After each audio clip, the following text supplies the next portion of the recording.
G'day guys and welcome, my name's Michael, I'm the Diddlesy Gamer and welcome to Pathfinder Curse of the Crimson Throne. Welcome in also from our raiders from the Mega Murph. Welcome in. Please grab your seats, grab your drinks, grab your beverages, do whatever. Get relaxed, get comfy. This is a really fun and welcoming stream, which features these wonderful and amazing people who are my Patreons. They help support the channel, allow me to continue doing this crazy, wild, and amazing thing that I do, and have a bit of fun along the way. Say hi to everyone, guys. Hi. Hello. Hello. Yay! Now, for those of you who don't know what Pathfinder is, we are playing a TTRPG game based on an adventure written for Pathfinder 1st Edition. However, we have changed things up a little bit, and we have converted it to Pathfinder 2nd Edition using Fantasy Grounds, our VTT of choice, as well as, just a little bit of extra elbow grease and manpower. Joining me are these incredibly colorful characters that you'll get to know in a minute, but before we dive into it, let's take a moment to thank our sponsors for the show. First of all, we have HeroForge for the wonderful artworks that you can see on screen here, as well as my VTT tokens. It's a 3D model making program that allows you not only to make really cool models for online games, but also you can get them 3D printed for yourself as well, which is always amazing. And yeah, if you like your minis and you like stuff like that, we've got places in our Discord to share said minis if people want like the recipes for certain characters. We also like to take a moment to thank Sirenscape, because Sirenscape makes us sound amazing, such as this. Yay!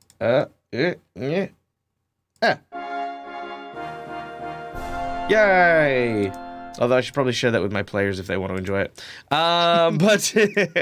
But then we have yeah, of course, Sirenscape, a wonderful series of sound sets that we use throughout the game just to make ourselves sound really cool. Sirenscape membership, you get the whole thing. You get the whole catalog that you get to use for your own campaigns as well, which is always amazing.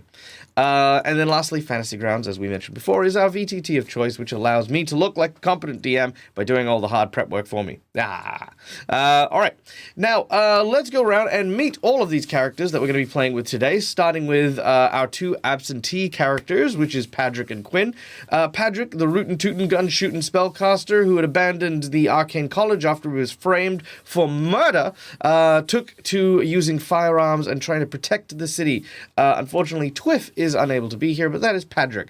Then we also have Quinn, our investigator, who beats the hard streets of the city of Korvosa, trying their best to work their way through the underbelly of the city in order to get to the bottom of what is happening with the current chaos that is sown through the city. That wonderful player is played by Ira Janasi, who is also not here.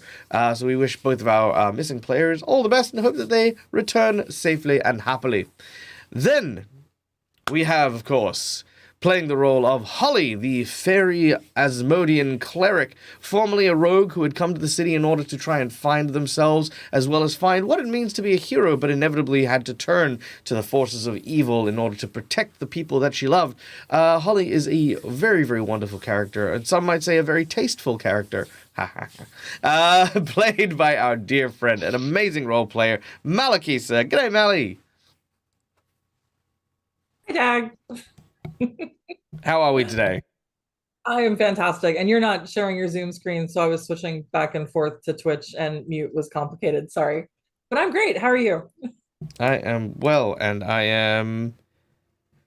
Boop, sharing screen. There it is. Okay, good. Yay. That might explain why we weren't hearing anything. Well, there you go. All right, next up, playing the role of Dante, our kitsune druid who has traveled far and wide in order to try and learn the true identity of a drug smuggler in the town of Korvosa, who is responsible for basically addicting and I guess feeding the habit of a dear friend who eventually succumbed to an overdose. Dante is on a quest for vengeance here in the city and has found instead a little found family in the city. Look at that. This is a cute little found family. This crazy character is played by our dear friend Rykon. Hello. Hello. Good evening. Good evening. Good to have you back. Yeah. Excellent. Next up, of course, playing the role of the very, very matronly psychic Varisian fortune teller is, of course, our dear friend Agnes, who is currently in the city to try and protect not only their daughter, but also to protect the city that she has grown to love over the last few years since raising her in the town. This wonderful character is played by our dearest friend Laura Bones. Well, hello. Hello. How are you, my dear? Hello. I'm good. Good. Excellent, excellent. And rounding off our cast, the last but certainly not least of our players, playing the role of the unwillingly risen skeletal paladin is, of course, our dear friend Marcus the DM. Now, Merc is an interesting character. We're still learning a lot about Merc, but what we can tell is that they are still a loyal servant to their god, the paladin god Iomade, and they have every intention to try and find a way to reverse their condition, or at the very least find a way to guarantee that should the afterlife eventually come, that he is on the right side of it and not succumbing to the forces of the necromantic powers that rose him. This incredible character is played by Marcus, as I said before. So, hi, Marcus. Hi. How are you, my friend? I'm doing wonderful. Excellent. Amazing. Now, before we kick off, we do have a couple of other things to thank, and, well, one thing to thank, really, and that is you guys in the audience. Thank you so much for coming and joining us and hanging out with us. We value your time very greatly here at the Dead Aussie Gamer channel, and in order to show that thanks, we have a number of ways for you to interact with the game as we play. Either through DAG channel points, where you can use the channel points that you earn for simply watching the show to influence the game. There are things such as inspiration, there is insight bonuses to give my players clues in particular moments. There's even things such as divine intervention and and divine healing that prevents them potentially from catastrophe. So a whole bunch of cool stuff there. In addition, we do have a number of channel point rewards for people who want to, a number of rewards for those people who want to help support DAG. Right now, my current goal is to try and rebuild my computer, which is slowly but surely dying. I've already, thanks to your kind donation, managed to replace a monitor that had burnt out, which is fun times. But yes, we still I know need. how that feels. Yeah, no, it was awful. It happened midstream. And all of my stuff got crammed into one place. Yeah, it was not pretty. But yes, we're working on fundraising for a new computer. And so yeah, as you can see in chat, there's a number of ways you can influence the game. So for $5, you can grant my players one of these little red tokens, which is of course our hero points that can be used to stave off death, petition the GM for stuff, or what was the other thing? Roll with advantage. That's the one. You can also, instead of giving the $5 to them and giving hero points, who needs them? You can give me some Jinx points. Jinx points pretty much are the exact opposite, allow me to buff my enemies or counter the hero points as they get used. For $10, I will draw either from a deck of plot twists, or I will provide a heroic action to a player of your choice. Plot twists are kind of like changes to the story that try to get implemented as quickly as possible, and heroic actions are special actions that get provided to the player of your choice. These are kind of extra things that the character is able to do during the course of the game. Some of them are good, some of them are bad, but they're allowed to trade them with one another, so there's that as well. Then we have for $20 the lovely and coveted golden natural 20, because why roll a natural 20 when you can just have one?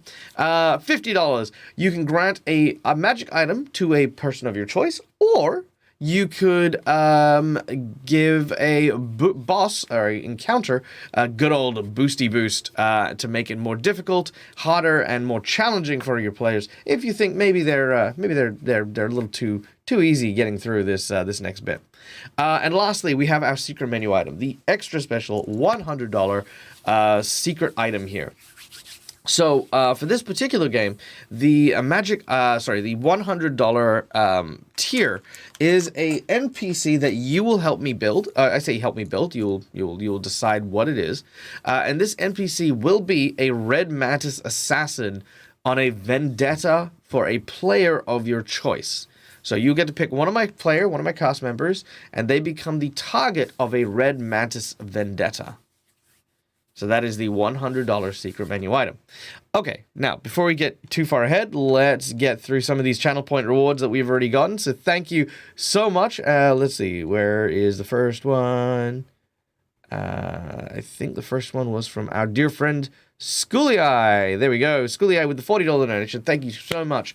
First plot twist drawn. Okay, so the very first plot twist drawn. We have... All right, we have envy is the first plot twist drawn.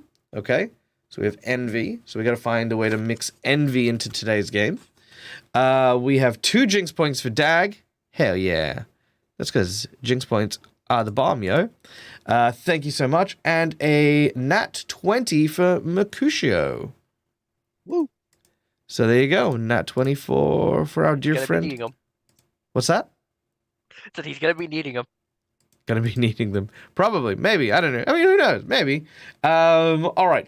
Then we had another donation from our dear friend McClover, who has provided a magic item for Merc, who can choose or create whichever item you would like. So, Merc, you have that at your disposal. I know you currently have a magic armor set on the way. I was gonna say, why don't we add that on to the set? Sure, we can add that onto the set. We need to find the first piece, but we can add a second piece to that as well. Yes. We still need to find the first piece, which is the armor. Yep, not a problem. And on that note as well, I will tell my party as well, you do still have an active magic bag. It will not last forever, so please do use it. It allows you to summon a magic item that will help you for a scenario that you happen to be in. Next up, we have Tony the Tigger. Tony is giving a nat 20 to Dag. Ah, you bloody legend. Oh, no. Yay. I love nat 20s. Especially if there's a Mantis Assassin. Especially if there's a Mantis Assassin. All right. 1 jinx point for Dag. Thank you. 1 hero point for Dante and 1 hero point for Mercutio. Loading all the bases for our lovely players. Look at that. You have look everyone. You guys are everyone's favorite. That's how this works. Thank goodness Bruin isn't here, because knowing him, he'd donate the $100. Oh no, we're almost at full bases. Agnes doesn't have one. Accidentally added Agnes. Yeah, so Agnes is shy by 1, but that's okay. All right. I have 3 and 1, don't I? Yeah. Oh, do you have 3 and 1? I don't know why it wasn't marked as 3. Oh, okay. Maybe I'm just. No, it was 2. It was me Sorry. that didn't. Oh, it was 2? Until you put it on there. Oh, there, 3 and 1. That's what I had. Sure, I did. Yeah. Yeah, 3 and 1. All right, done. It's loaded. There, easy. Okay. Bases are loaded. All right. I think that brings us to our game time. So, ladies and gentlemen, boys and girls, strap yourselves in as we return once again back to the city of Korvosa. Now, for those of you who are joining us for the very first time, the city of Korvosa is not well. A sickness spread over it since the death of the late emperor has seen the town face a number of challenges. Chaos and riots in the street at the accusation and calls for justice, believing their emperor was indeed killed by some sort of nefarious hand, a premeditated action of a villainous creature. But you learned that wasn't the case. It was an innocent woman by the name of Sabina Marin, who you helped escape the clutches of the mob. But no sooner than the heat died down, a plague ran rampant through the city streets, bringing everything in the town to a standstill. As this happens, the town itself, thankfully aided by the supposed heroes, plague doctors brought in by the queen in order to alleviate this sickness, turned out instead to be cultists from the temple of Urgathoa, the goddess of disease and pestilence. Bringing an end to their circle of evil, you've managed to unveil and reveal their plans before it was too late. But once again, the queen stood tall, stood proud, claiming that she was unaware that she had been duped by the evil cult. But it wasn't until your recognition ceremony, where you were receiving awards and medals for services that you have done for the town, that a disgruntled soldier, emerged from the crowd and rushed the queen with a crossbow, firing a bolt straight into her skull. But this nary stopped her movement as she reached down, grabbed him by the throat, and broke his neck, removing the bolt from her skull. It was here that it was realized that something was inherently wrong. The catastrophes, the disasters, all the terrible things that have been happening, these were not just random acts. Some other evil force has kneaded its way into the city, and the queen is at its heart. Field Marshal Cressida Croft believes this, but can't do anything about it actively without angering and turning the queen's attention to her, so she has asked for the new group of deputies and heroes, people who the town is already so grateful for, to go and try and seek out an ally, Vencalo Osiriani, a swordsmaster who trained the guards. For during the times where things were troubled, he was always there as an ally, and apparently now has information to help unveil the queen's true nature. But as you have arrived, you have found his school burnt to the ground, and his house all but empty, save for a pair of Red Mantis assassins that seem to have been in the building as you arrived. Whether or not they were here to ambush you or not is still up to question, but you have just managed to drive the two of them away into the streets as we continue today's adventure. All right. So, the scene is yours as you look through the broken glass of the window that is now shattered. The Red Mantis assassins nowhere to be seen. You choke and you splutter on the red smoke that they had thrown on the ground, and eventually that with a few waves of your hands and the breeze that's now coming in from the window, the smog dissipates thin enough that you can now once again see yourself around this small, humble abode. Just for the sake of it, Patrick and Quinn are going to head into the streets and attempt to locate the two assassins who had run out there. And then enter Dante. Then Dante walks in. I'm gonna start searching around, specifically where the Red Mantis were standing when I first saw them, to see if they may have dropped anything or left any sort of clues behind as to what the hell they were doing here. Or maybe any useful trinkets. Okay, make a perception check as you begin to investigate. The first thing that you would know without making a check is why Red Mantis assassins would be anywhere.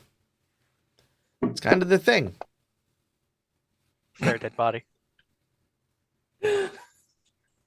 Dak doesn't even need jinx points from me. He just needs to tell me to roll. Just Roll again. You have 4 uses. Look. I'm not using a hero point for a perception check for this. All right. Well, you've begun to search around and you do not find anything. And that in itself is the clue. You do not find anything. Now, I mean, I don't mean this facetiously. I mean this to play this out and sort of nurture trains of thought. Why do you believe Red Mantis assassins would be here?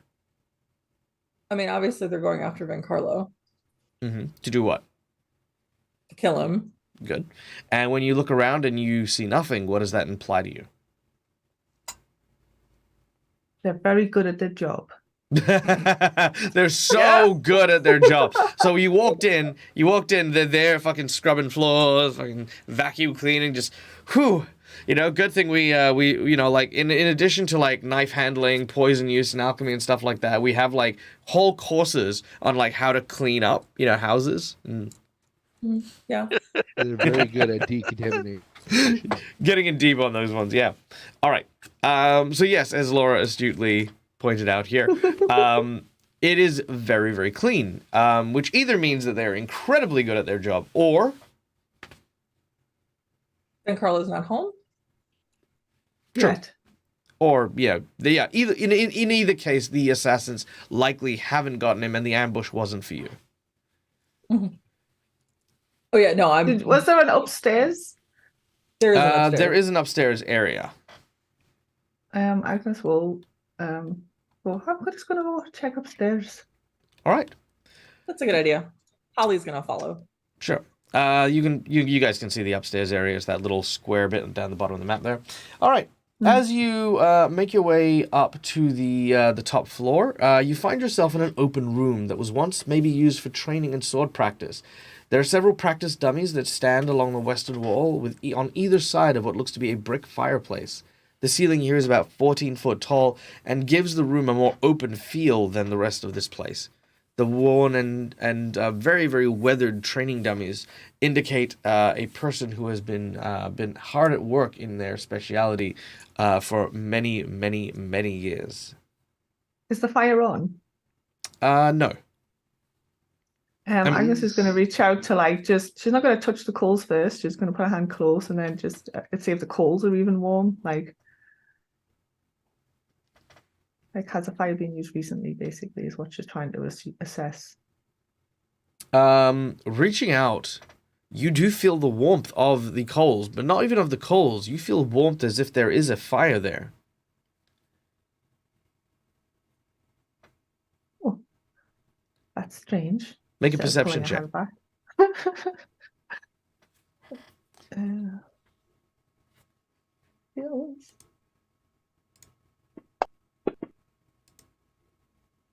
29. Nice. You have trouble seeing, but then you come up with an idea. You tell the others to block out the windows. As they do so, you now can see what they couldn't before. Surrounding you, surrounding you are small pockets of fire. This fire is bright blue in color and slowly engulfing this room. Why?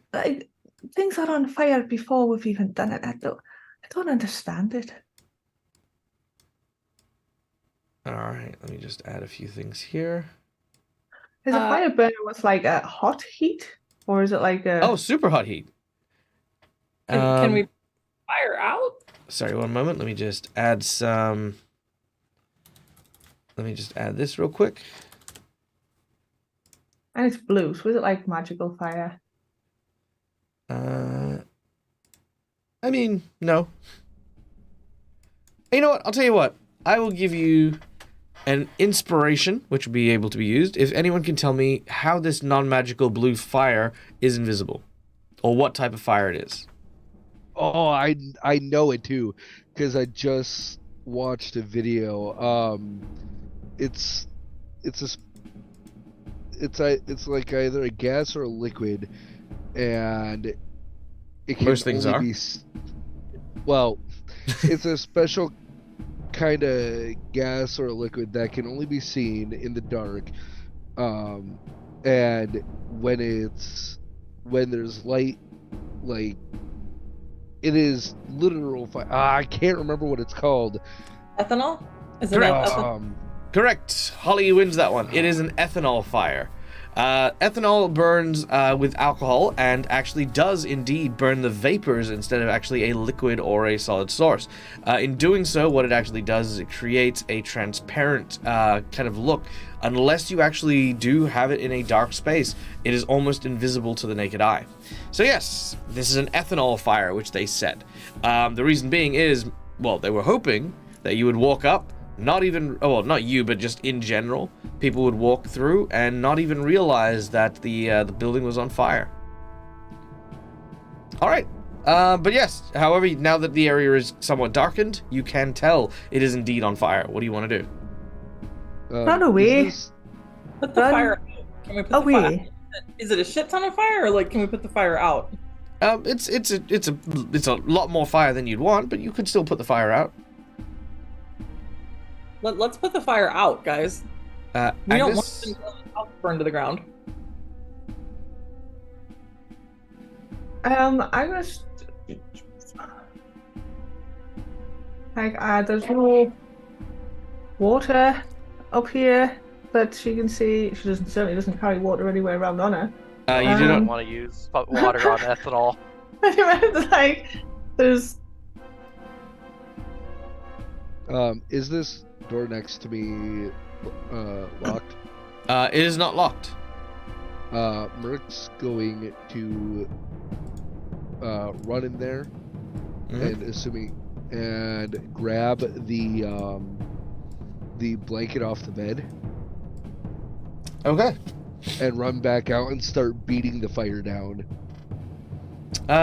Certainly. Roll me a percentage check, please.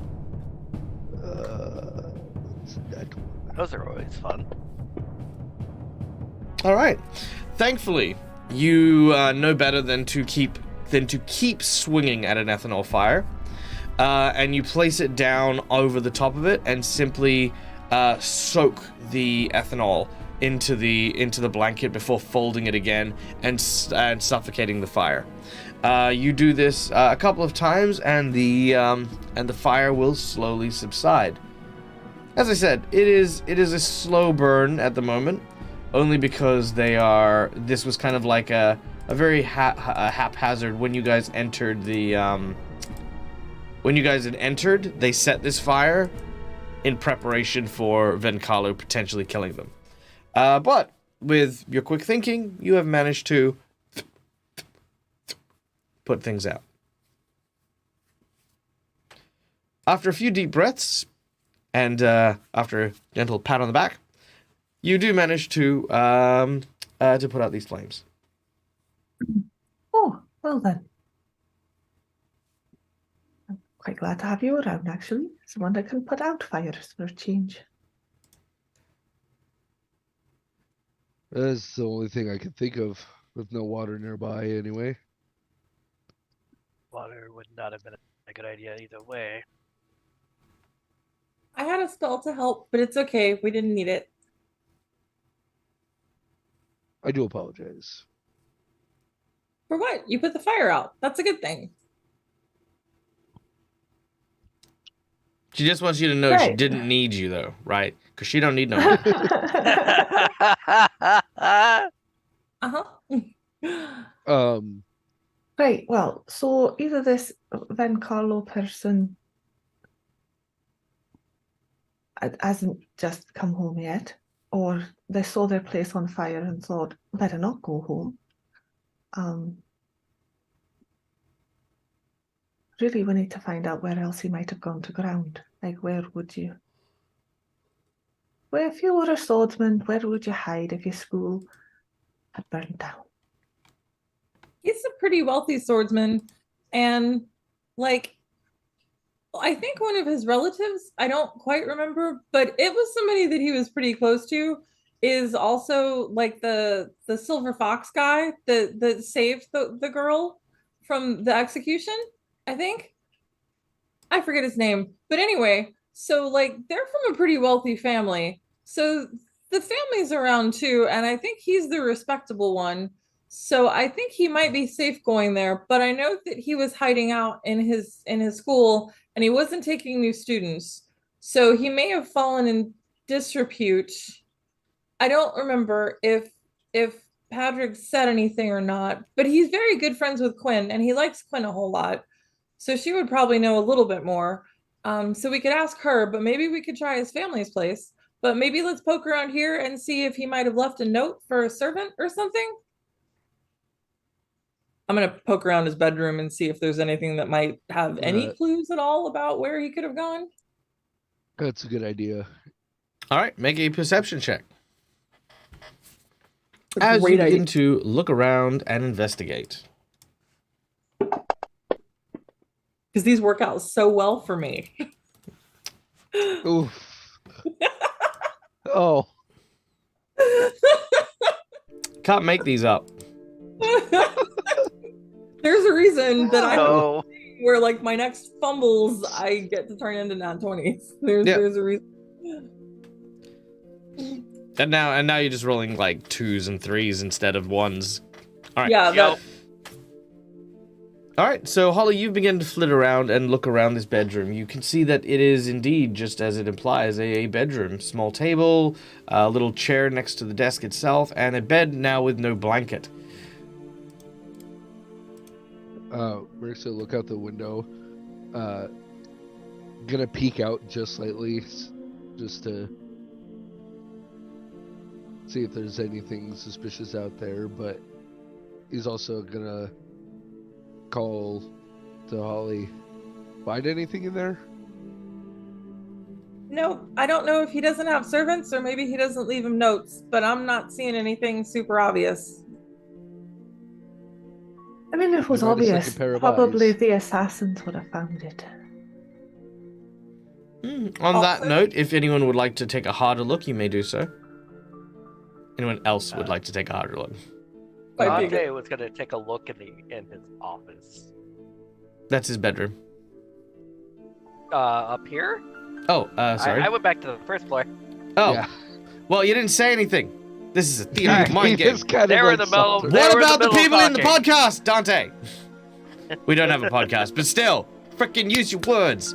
Because if you start sneaking monsters around, I swear to all the powers of Gygax, I will start sneaking monsters on your asses, not say a damn word.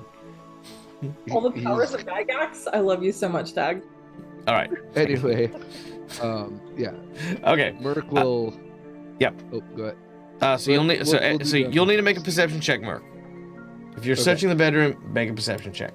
Merc will use his second pair of eyes, or lack thereof, because it's just sockets. There we go. Okay. It's 29.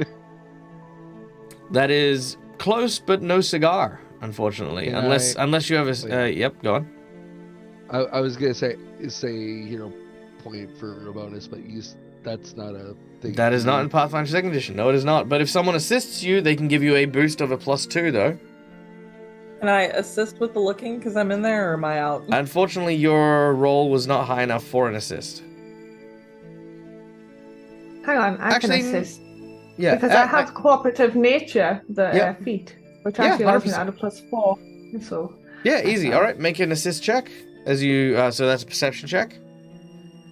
And while Agnes does that, in the study you don't find too much. Just a single leather chair, some cabinets filled with books on sword fighting and accounting, and that is about it. Okay. All right, with a 25, that will give a +4 to Mercutio, which does allow you to notice Agnes as you walk in behind Mercutio as he's looking around. It wasn't noticed before because Holly can fly and just flits sort of above the ground as she's searching, whereas Agnes, as soon as you walk in, there's this from the floorboard. As your weight puts a lot of stress on one of the slats. Mercutio, you turn and you notice that immediately, and then realize that there is a hidden compartment in the floor. Moving over and taking apart the small bit on the floor, you can see that there is a tiny metal iron lockbox that reveals itself from beneath the ground. It looks as though it was hastily placed here. Is there a lock on it? I mean, I know it's a lockbox, but Yes. Let me check it for traps just to see if there's anything weird with it. Perception check. Under the box. Perception? Or Yep. thievery? Or You said you're searching for traps, or you're trying to disable it. oh, I'm just searching for traps. Perception check.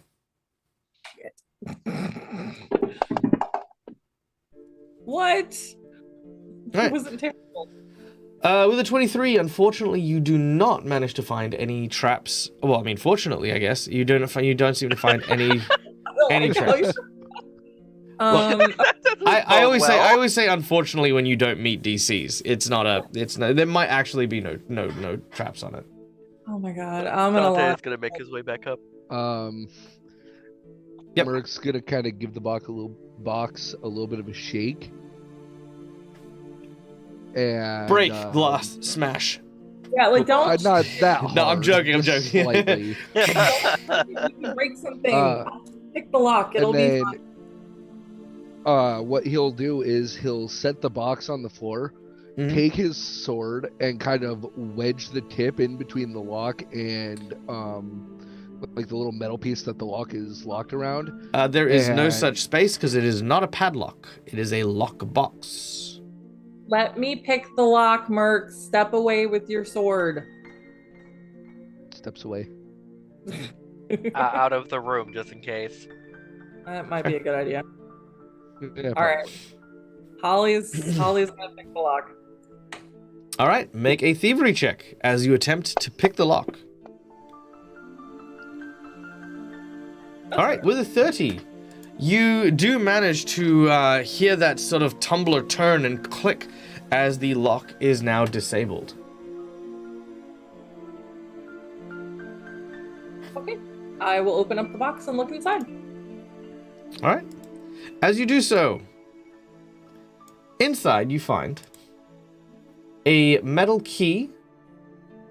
You see a bag of holding, about a dozen masterwork daggers stylized with the letter B engraved upon the blade,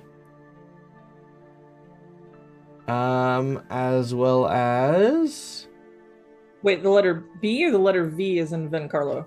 B for Bob. Oh, okay. As well as a... no, that's it. Just a key, a bag of holding, and some daggers. Can I look inside a bag of holding, or do I have to like reach into the bag of holding? You can reach in and rummage if you'd like. I would rather look before reaching in. You won't be able to see anything in it. Yeah.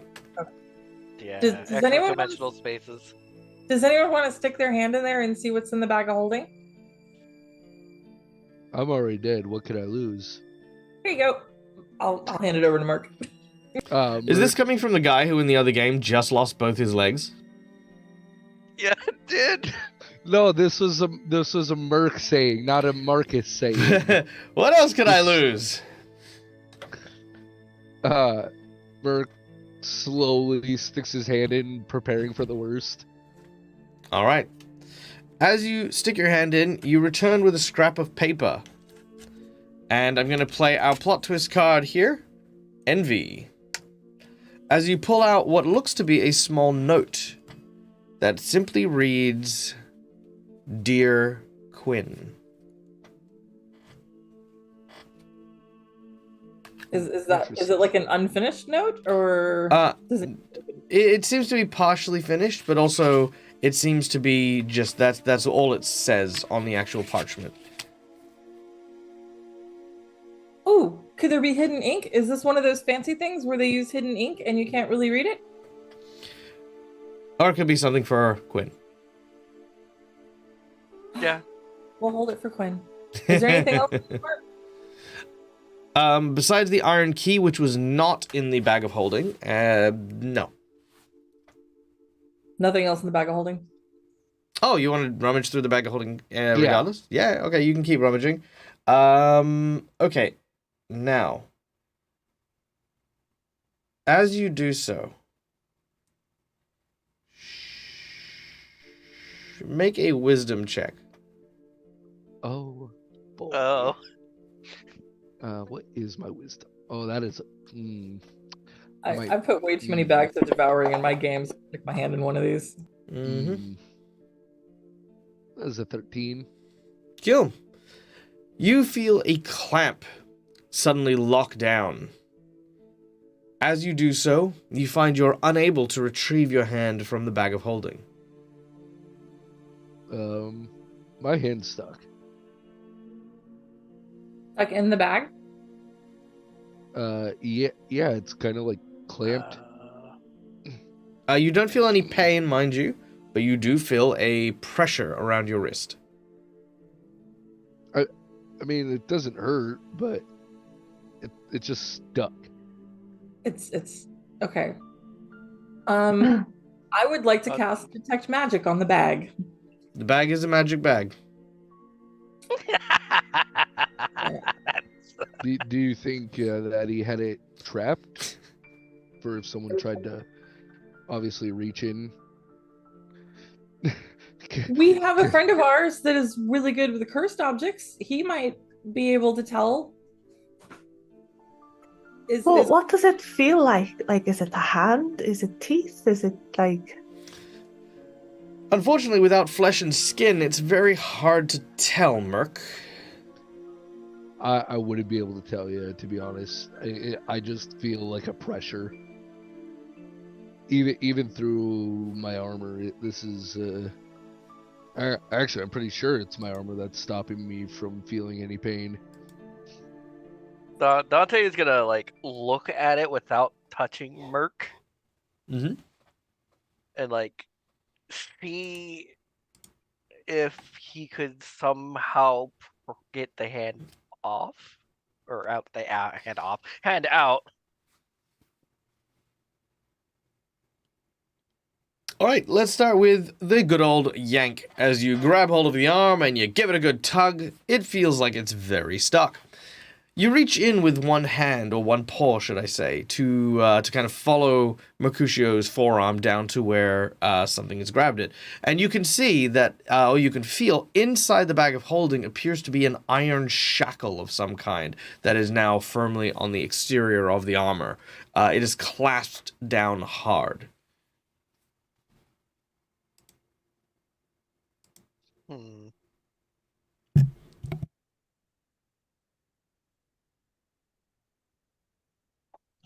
Unfortunately, this is my sword arm. Shackle on your arm. If it's a shackle, do you feel a keyhole? Filling around, Dante, you do indeed find a keyhole. I will hand Dante the iron key and let's see if that fits. Hey, we'll try out the iron key. The iron key does not fit. That would have been way too. It was worth a shot. It was a good idea. Can I try lockpicking the shackle? You may, but you will do so at disadvantage. That makes sense. Okay. Yeah, it makes very much sense. And now it's a bag of devouring and it eats Holly. No, it's fine. I don't want to get eaten. No more eating. That was one roll. I mean, look, at least I it's not a managed bag to of roll holding. worse. Okay, so the question I have is I'm listening. is 19 enough to do it? No. Then I'm not going to waste a hero point because I would have lost anyway. Very well. Also, it's a disadvantage, so you're at 15. Oh, yeah, that's right. Yeah, so never mind. Nope, not If you use a hero point, you will have to roll again at disadvantage. So, yeah. All right. I'd redo both rolls. Yes. Oh, if I could redo both rolls. Sure. Yeah, you can use a hero point for that. Let's try it. Why not? Let's see. I really want to get both Merc high out. numbers. Just both high numbers. That's better. That's better. That's not better. Okay. A 17 does not manage to make it. It seems to be very, very firmly stuck. You can keep trying to pull if you'd like. I was gonna say, is it possible for Merc to like pull it and like break out of it? I was Sure, actually about make to a ask if yeah. Holly could see it, the shackle itself being magical, or it's coming from the bag still. It's still in Yeah. the bag. Yeah. Make a strength check, please, Merc, as you attempt to pull and heft your arm out. That's pretty good. You feel something moving, but it seems like you'll need more than just the 16 to kind of pull it out. But you do feel something shifting as you. You know, I remember when youngster got his hand trapped in that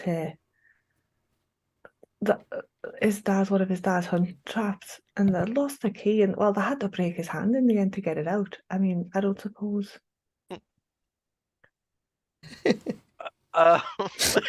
Actually, Just this brings old up an lady with a interesting freaking idea. mallet, just like, oh, don't worry, dear. This will only hurt for a minute. I like where you're thinking, Agnes, but I think I got a slightly better idea. If someone could help me, Suggest the dispelling the magic of it and see if that would work. yeah. Otherwise, I was gonna say we could also try just like Right, I'm taking just off my like the arm part of my armor, because if it's latched onto my armor, I should be able to slip my arm out just fine. That seems like a better idea. Let's try that first. I kind of don't want to break Vencarlo's bag because that might make him angry. Well, he will try to help you remove the. I'm guessing the gauntlet is what I'm trying to think of. Mm-hmm. All right. You attempt to disengage the gauntlet. Make a thievery check. Oh yeah, that is actually a thing. Would it help him if Merc like explained to him how to like undo the like ties and clips and stuff? No? Mostly because it's about doing that while it's still clasped. Right. Yeah, I didn't think so. My Unfortunately, I think I can do it. Let me try that one. all right. Holly gives it a go. I'm gonna give it a go. Hey! Now that counts as a natural one. No.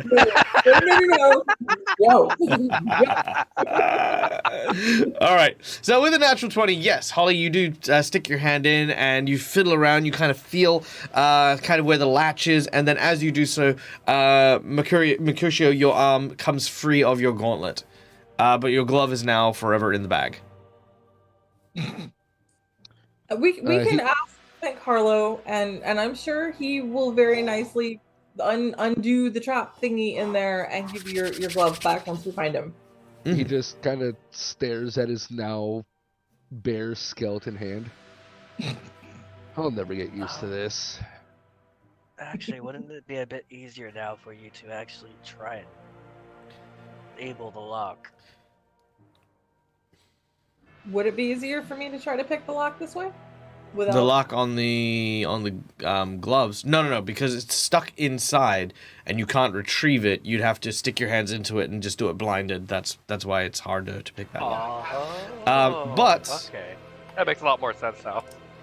But that being said, you do notice that Vencarlo does have a wardrobe in this room as well. Let's open the wardrobe and see what's in it. See if there's a glove I can cover my hand with. The door is locked. Let's use the iron key on that door. Oh, look at that! It opens the wardrobe. Oh man! Good job. All right. Inside, you find several objects, which I believe when we went through the shopping stuff, we've kind of added this to just some of the weapons and armor that you guys have added to your character sheets already. But in addition to all of that, Mercutio, you see a very, very handsome suit of armor. Oh, That is nice looking. In In addition, you also find what looks to be a shield of arrow catching that seems to be propped up against the wall here, against the back wall of the wardrobe. If I could whistle right now, I would. The skeleton cannot whistle. No, it's just It makes air. you wonder how he can even talk. It's true. All right. Gathering this up, these are your magic items. Now, did we name your set already? Yes, it is the Regalia of the Last Crusader. Okay. So, the Regalia of the Last Crusader will give you the following. You will glow in the presence of the undead.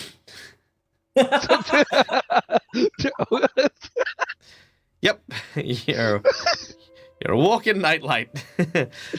I'm always glorious. glowing. Hey, I can actually use that to my advantage, though. People ask, well, I'm a champion of Iomade, and she's very much blessed me. Yep. You'll have to lie through your teeth on that one. Secondly is your armor will benefit you against incorporeal creatures, so anyone who ignores armor by traveling through metal or whatever gets no benefits of that with your armor as well. You're -10 on stealth. Yes, I love that. In addition, any abilities that boost up morale will have will increase the potency by 2. So if you have inspiration abilities, or if you have divine champion abilities, it'll increase how powerful those are. In addition, this is a set of full plate. Nice. So my AC literally doesn't change. Yeah. And Gain some extra benefits. oh yeah, it'll probably be potency as well, so it'll probably increase by 1 at least. And the arrow catching shield not only is a standard arrow catching shield, but may also fire bolts of radiant damage when an arrow is caught. Ooh. So if someone fires an arrow at you and it is blocked by your shield will devour the arrow, transform it into a beam of radiant light, and fire it return upon the one who had shot you. Just make sure you don't put your hand in front of it. Very true. All right, so these are the 2 pieces of your regalia so far. Alrighty. All right. Thank you kindly and courteously of our lovely people in the chat. I think this one was McClover, and then you got the armor from yourself, I think. So, there you go. Yes. All right. Realizing that you had somewhat reached a dead end, you continue to look around and find very little until there is a sudden banging at the door. Frantically and panicked, the banging continues. Giancarlo! I'm gonna move Oh, down. right, yes, we're gonna go answer that. He's not here. Are you... Is that the heroes? The deputies, sorry. Is there like a window that I can see out of and see who this person is? There is not.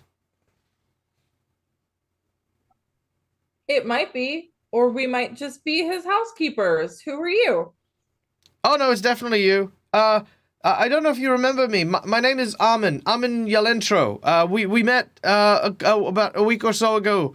I'm a student of Vencalos, and I've heard that... Oh, I saw the fire.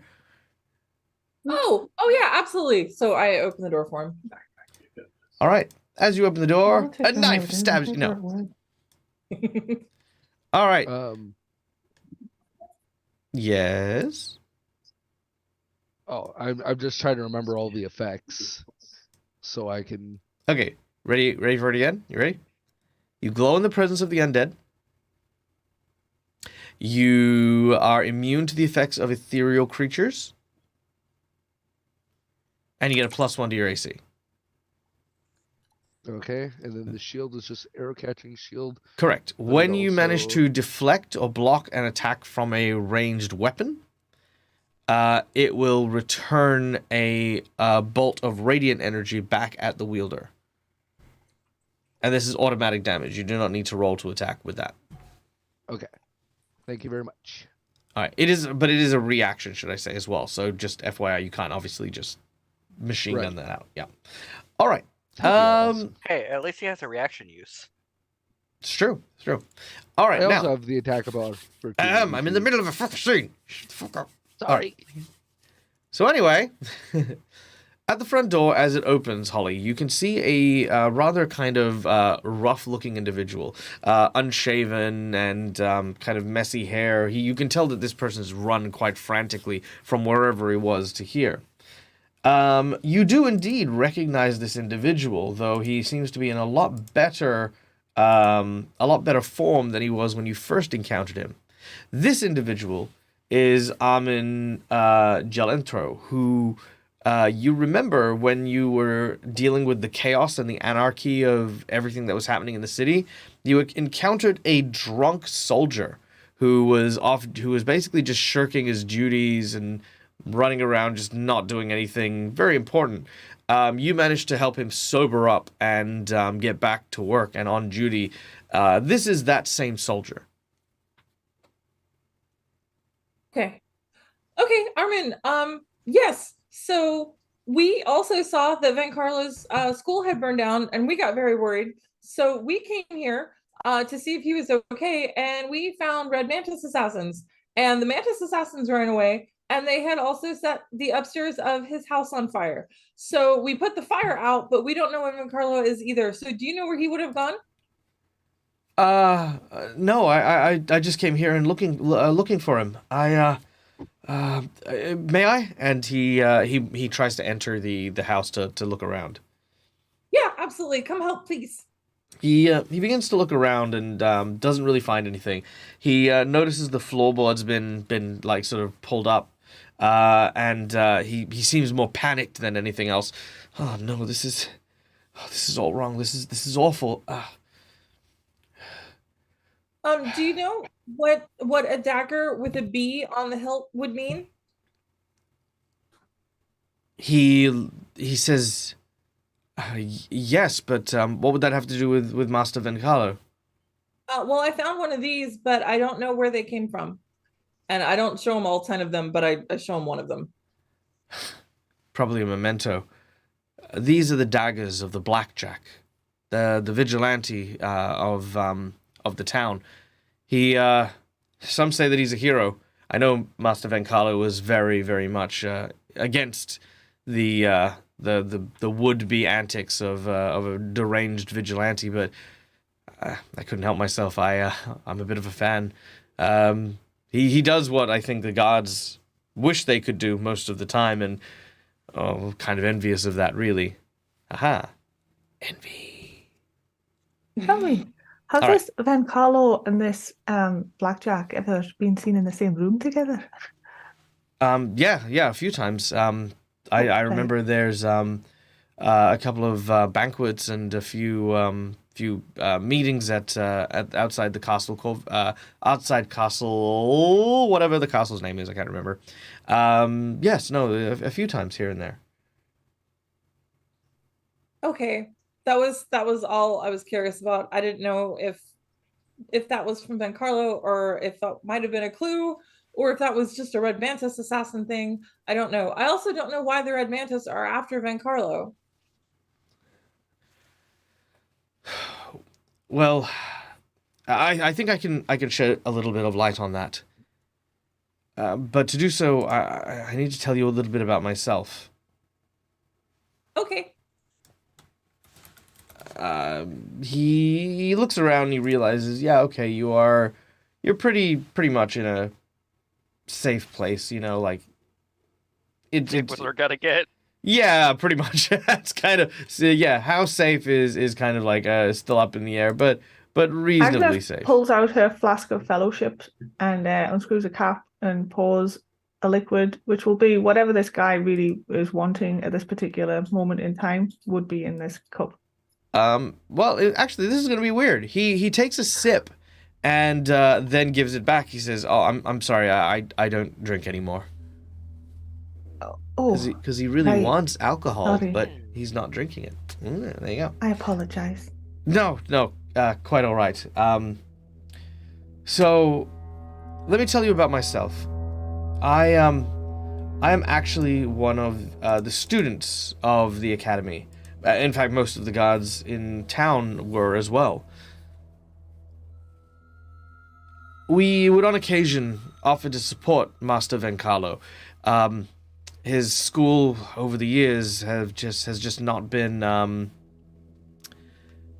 has not been performing as well, especially with the establishment of the Grey Maidens, who don't use Venkalo's teachings.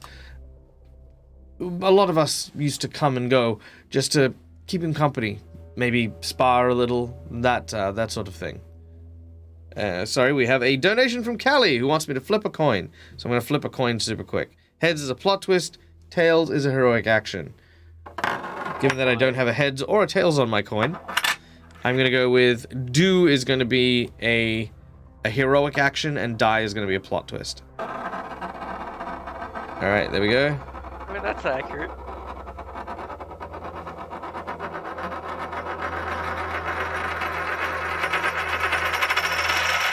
Alright, that is a do. So that is a heroic action. Thank you so much, Callie, for the very, very kind donation. Let's see if we... Let's see. Pick a player, and then that person will get a... a heroic action. Alright.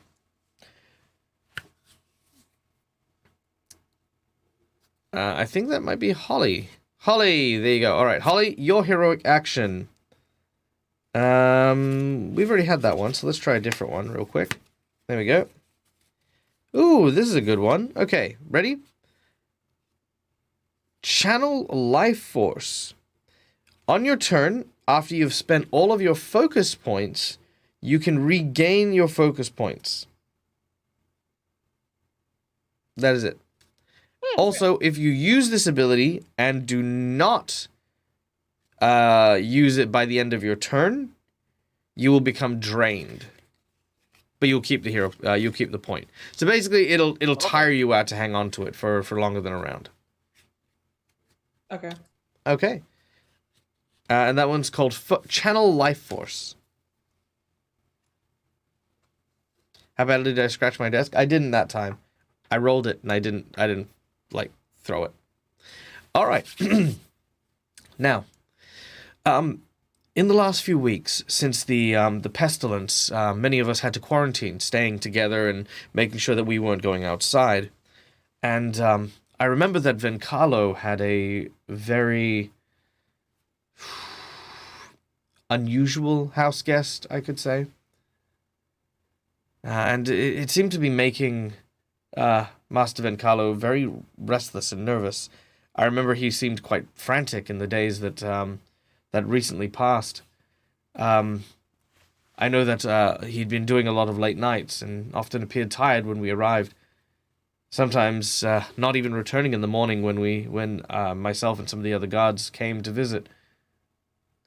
We also noticed that some of his clothes were bloodied. Well, we didn't ask anything of it, thinking maybe he'd injured himself in training, but I think some of us knew there was more to it than that.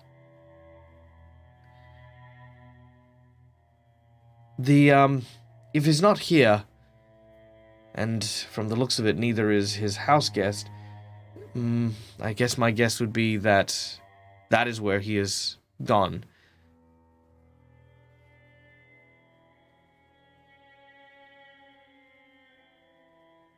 Where? With the artist. Artist? Who's the artist? He was a man with paint-stained hands and wild hair. He was very jittery, very nervous, like always seemed to be on edge. That thing must have rubbed off on Venkalo while he was staying. Venkalo only introduced him as, his friend, but I knew him. I knew who it was. He's somewhat of a notorious local artist to some of the gods. His name is Salvador Scream. Do you know where he His home is somewhere in the old docks. It's a kind of like a small studio more than anything else. But there are very few who are willing to brave such a journey.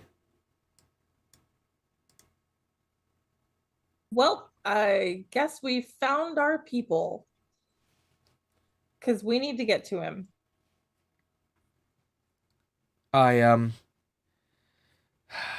Would I were to go with you, unfortunately, with everything that's happening, I've decided to leave the city.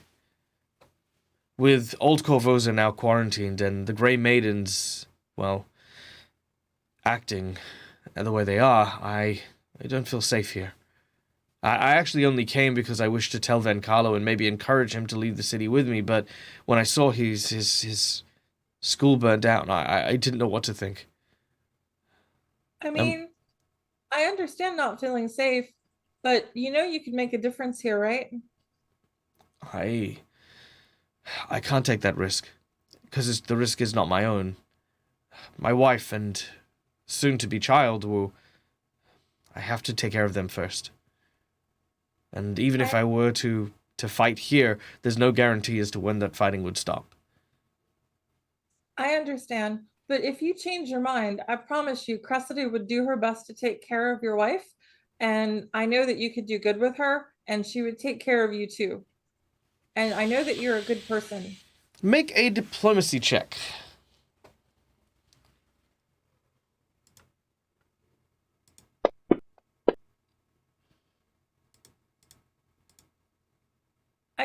I kind of think I want to hero point that one. Okay. I like him, and I kind of want him to stay away, or not stay away, but I kind of want him to stay here, and I want Cressida to get extra help. Sure. Okay, that's better. I'll take that. All right. He considers what you're saying. I'll need to give it some thought.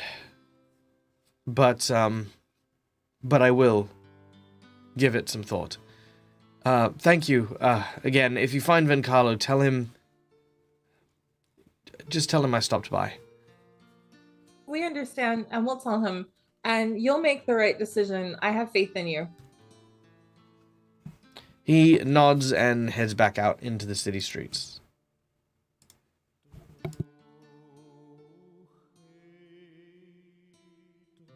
Agnes kind of looks a little bit sorrowful as he walks out the door.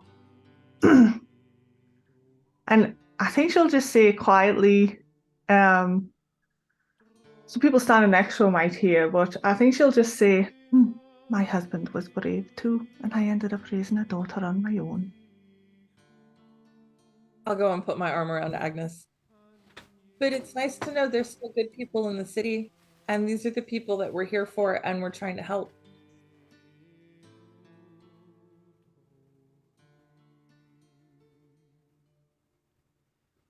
All right. Well, unless Laura's saying something and we're muted. Oh, sorry, I was muted. So she just says, I know. Okay, let's go find Giancarlo. Okay. Gathering up what you've found here and using the information you have, you make your way back around to try and figure out where exactly in Old Town the artist studio is. You learn a few things. Let's restash all of Giancarlo's stuff. The daggers and the lockbox and the bag of holding. You mean all the stuff labeled to Quinn? Yeah, because I don't think we should have taken it. You mean the stuff addressed to Quinn? The only thing addressed to Quinn was just the thing in the bag of holding. Yeah. Was it all meant for her? Okay, never mind. We'll take it. Where is this integrity when you guys are like picking the pockets of people you kill? Okay, if they're dead, they don't need this stuff anymore. That doesn't count. So I mean, in a way that does make Savage. sense. It You does. don't need to buy weapons if you get them off the dead bodies of your enemies. I have a very specific moral code, all right?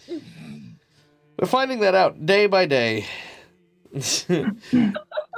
All right. Can I get everyone to make me a society check, please? Yeah, I'm having a little bit of an issue. Hmm. I'm trying to add arrow catching shield, but it's deleting my steel shield, and it's not giving me the AC bonus when I have it raised.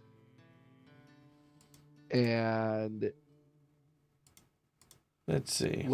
and it won't let me edit the shield that's on me now. Oh, that's because you've put in the second. No, that is the second edition shield. Yeah, but like it won't let me edit the, like if I open up the little box thing, I can't like type in it like I can on. All right, we'll have to have a Unless look at that. Yeah, we'll have to have a look at that a little later on. There's a little lock up in the top right-hand corner. If you click on that to unlock it, then you can write Eh. in the sheet as well. Oh, yep, there we go. You got it? Thank you. There, There we we go. Okay, cool. Done and done. All right. Society. Your civil property rights end when your heart stops beating. I love that. Okay. With a society check, Agnes, you are the only person who is aware of this, as the master of this society, apparently. Okay. You not only know Salvador Scream, but you have had tea with Salvador Scream. You know that Salvador resides If he's at... an artist, I probably did a reading for him. That's true, that's true. Now, Salvador Scream resides at 140 Wave Street in the Old Docks. That's how accurate you know where he lives. Now, you also know that the Old Docks... Salvador. I know exactly where he lives. Oh, good old Sal. You do know that... okay, here's what else you would know. You've heard plenty of rumors that that area of Old Korvosa is under the control of the new would-be Emperor of Korvosa. Number 2 is you have heard that he is a cannibal. That he has killed and beheaded people who have died from the Blood Veil, but also people who have wronged him and discounted his rule and his throne. And there's rumors that he is a devil hiding in the flesh of a man. His minions are supposed to be as bad as he is, and believes that the destroying of the bridges is a good thing, as they can now begin the new sovereign age of Old Korvosa's empire. You know that... I'm sorry, I've still got more.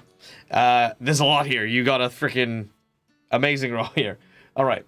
You also know that Salvador Scream is a notorious artist who makes scandalous art based on the gruesome nature of what they create. It is considered in high esteem by most of the nobility, but among the lower classes and the kind of the people you know, it makes him just kind of like this creepy, weird old dude who, you know, does paintings and stuff like that. Salvador's not a very public or famous individual like by himself, like he doesn't go around bragging about his work or anything like that. He is a very insular individual, and beyond his name, only a handful of people could say they know him well. Even you know him, but you don't know him like well. And that is what you know. Go after. Oh, Salvador. I know exactly where he lives. He's a right bastard. Pardon my language, but it's the only word for him. He's the very devil incarnate. And his art is terrible. But you know, those fancy types like it. Why would Van Carlo spend time with him then? I have no idea. They say he eats people. Not Van Carlo. No, sorry. No, Salvador doesn't eat people. The Emperor eats people. Oh, the Emperor eats people. Right, Yeah. Sorry, my bad. I realize I mixed that up. Yes, no. The Salvador is just a private kind of weird dude who does art, but he's in a Right, region okay. that is run by the emperor, and Gotcha. people are saying the emperor is like a devil. The people are saying the emperor Sorry, is like right, kind of okay. yeah. Right, so well, yes, he's a bit strange. Weird art. It's not really my thing, but you know. But we have to go into the Emperor's territory. Now he, yes, they say he eats people, that he's the devil incarnate. But also, they could just be rumors. I mean, if you were trying to build yourself up as an emperor, Yeah, I didn't like rumors those the way guys. to do it. Did not like those guys in that square at all. I think the Emperor is a very bad person just from that interaction. And I think the whole eating people thing definitely means I was right. Right, but I mean, that's just what people say.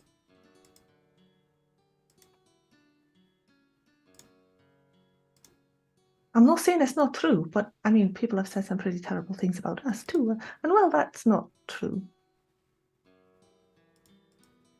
Yeah, but his goons were kind of terrible. So the question is, can we get to Salvatore's place without dealing with the Emperor, or do we have to deal with the Emperor to get to Salvatore's place?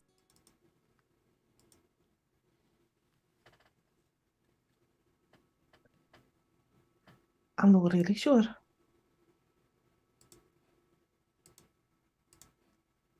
Well, let's try it and see what happens. We're not exactly inconspicuous, and if we move through his territory, we're bound to be challenged. And in all honesty, if he's trying to gain power, he'd probably want us either working for him or dead. Either way, I think we're going to end up with him regardless. It's whether we want to do it on our terms or his. That's a good point. Should we go to the Emperor first? I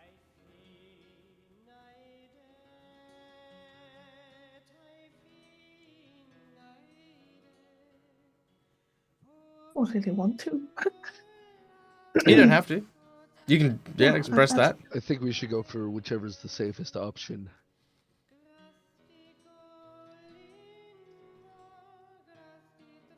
Let's try for Salvatore first, and then maybe the Emperor after him.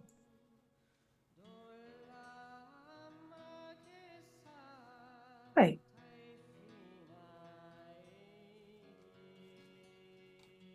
All right. Gathering up what you have, you begin to make your way out into the streets, heading towards the eastern side of Old Korvosa, towards 140 Wave Street. You pass by what looks to be a city in turmoil.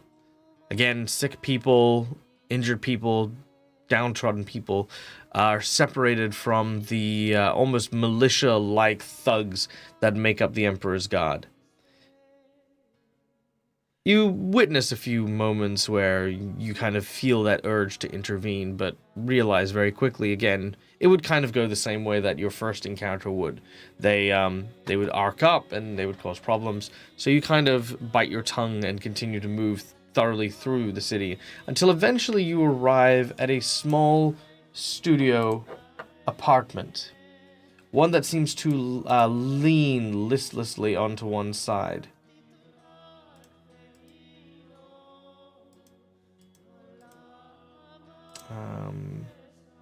Here we go. You know, his work's supposed to be quite popular amongst the wealthy. It makes you wonder why he lives in such a, well, hardly Hovel? kept place. Aye. All right. I mean, I never had loads of money, but my place was always well kept. All right. Agnes, Mercutio, Holly, and Dante. All right. There we go. Oh, yeah. Now, In addition to the leaning kind of hovel kind of place, you also see there's this like large sinkhole just to the south where there may have once been like kind of a bridge or a dock to kind of move over some of the waves, but instead has kind of fallen and dropped into this actual like sinkhole. Well, do we knock on the door? I mean, if you think it'll stay in one piece, maybe it's you knock. I think this I'll place knock could fall down softly. at any second. All right, you knock. There is no response. Is the door unlocked? I'll kind of jiggle the handle a little bit. It is unlocked. You jiggle, and it opens. I won't step in, but I'll push the door open and... Salvatore, are you here? All right. As you peek in, you see an entryway that is foul with the smell of mildew and moss. Much of it seems to be coming from the mud, which seems to have been tracked over the floorboards here, almost as if a small army had recently marched through and into this area. To the south is a single empty set of shelves that lie on the wall. Anybody responding? There is none. Guys, nobody's talking and the door is open and we know what happened last time. What do you guys want to do? Oh, is there How any about- more of that blue fiery stuff? Oh, I can't tell. You kind of close the door a little bit and you look inside. There is no blue fiery stuff. No fire. All right. Yeah, at least. How about, since I'm, no offense, but I'm clearly the one who's able to take the hardest of hits. I go in first. I'm not the stealthiest, but you guys can sneak in after. If anything were to attack Well, I me, mean, then you Holly's would be- already shouted a few times, so I don't think we need to worry about the noise too much. Just No, don't we're- fall through the floor. Fair enough. We're trying to be polite. But just in case something leaps out, I think it would be better if I were... Oh, you can absolutely go in front of me. I have no problems with that. Same here. Yeah, just in case we don't... Because if there are any more assassins... Merc, you don't need to hiding keep around- justifying Agnes being at the front. Agnes They've just all gives him a said yes. push. I'm just Agnes talking starts to- giving him a push. And he's like, Please. go on there, Say dearie. it. Come on. You've already decided. Get on with it. I literally can't see anything. That's because you need to open the door. The door is still closed. That's why. I didn't know that was a thing. Well, the There you Rain go. of Winter doesn't have the open closing doors, We do. do we? All right. Once again, describing the area, mildew, etc., etc., etc., and you can see lots of the scuff marks, muddy footprints on the ground here as well. If anyone would like, you can make a survival check to try and look at the tracks a little bit closer. Otherwise, you see that there is only one other door in this area. Yes, please. All right, survival check. Let's do it. Nice. All right. You can tell that there was probably about a half dozen people, with a seventh person who didn't enter through the door, but left out it. But the weird thing is it seems as though they were more being dragged than they were walking out.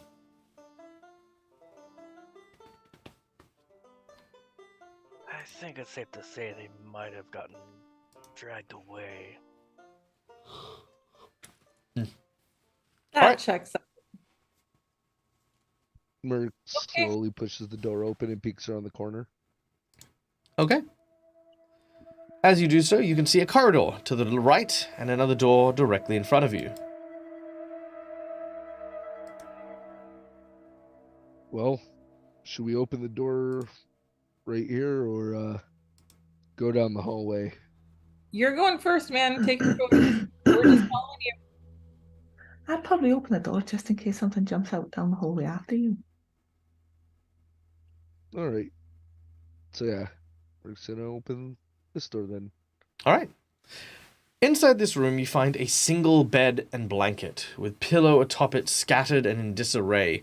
Small sprays of blood can be found in this room, with more of those muddy footprints which mar the wooden floor.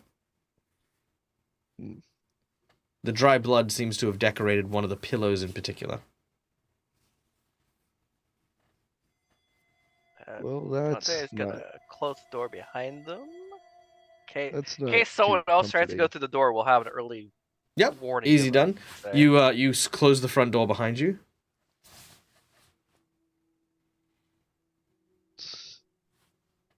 That's quite concerning.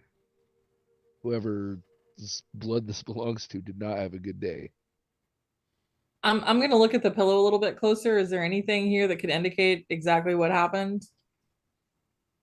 Like, yeah, I was just gonna look to see how much blood there is. Like, does it look like this person bled Are we out? talking nosebleed, or are we talking a throat slitting, or We're probably okay. So given the footsteps likely involved the dragging of someone out of this place, it was probably more of a concussive blow to the head while someone was asleep.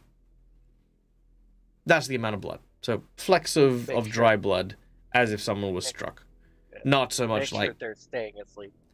yeah, not so much a like pool of blood or anything like that. well, I now feel a little bit of concern for whoever was here, and I feel like we should dig a little bit deeper. Yeah, agreed. All right. Dante would like to see how old the blood is. Or try to figure out at least. It's about a day or so old. Okay. All right. Relatively fresh. Mm-hmm.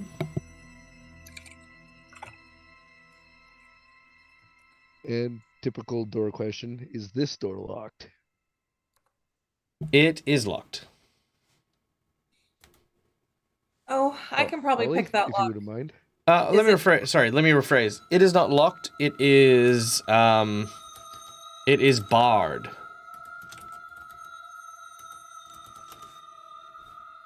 All right. Rick's gonna take a couple steps back. Mm-hmm. Well, it's barred shut. Only one thing I can think of: Okay, battering ram. we don't have a battering ram. He points to himself, Okay, go for it. and he's going to, with his shield up to add a little bit of extra force, charge at the door. Okay, you charge straight at the door. Make a strength check, if you would be so kind, or an athletics check. Either or. Athletics. It will definitely be athletics because that Mhm. is higher. Yeah. All right, with a 26, the door bends and breaks, and you crash through and into what looks to be a massive studio. Both of this room's windows are tightly shuttered, yet the air inside seems strangely fresh and scented, no doubt because of the 6 very large candles that now burn within, every candle affixed by a glob of melted wax to the crown of a gleaming polished skull. Each of these impromptu and grisly candle holders have been placed atop the otherwise clear desk to the west side of the room here, arrayed in a gentle arc. A chair sits before the desk, and a careful stack of papers and scrolls on the inside of the arc of the skull. To the south, you can see that there's a stand of a nearly empty cabinet, its shelves barren save for a few paintbrushes and cracked pottery. As you enter here as well, you suddenly hear the sound of a woman giggling. Well, I don't like that. Is the sound coming from inside this room, or is it coming from behind one of the closed doors? It is coming from all around you. Well, isn't this strange? New friends. It's been so long since new friends have shown up. Tell me, why have you come, new friends? Have you come to see? We can show you. Yes. Oh, you've come to see. That's very exciting. Have you? Have you come? We're looking for our friend Salvatore. Is he here? You're friends with Salvador? Well, he's friends with another friend of ours, and we were hoping to meet them here. Salvador has more friends. I don't know how I feel about that. I mean, we aren't actually friends yet, but we might want to be friends. We need to meet him first.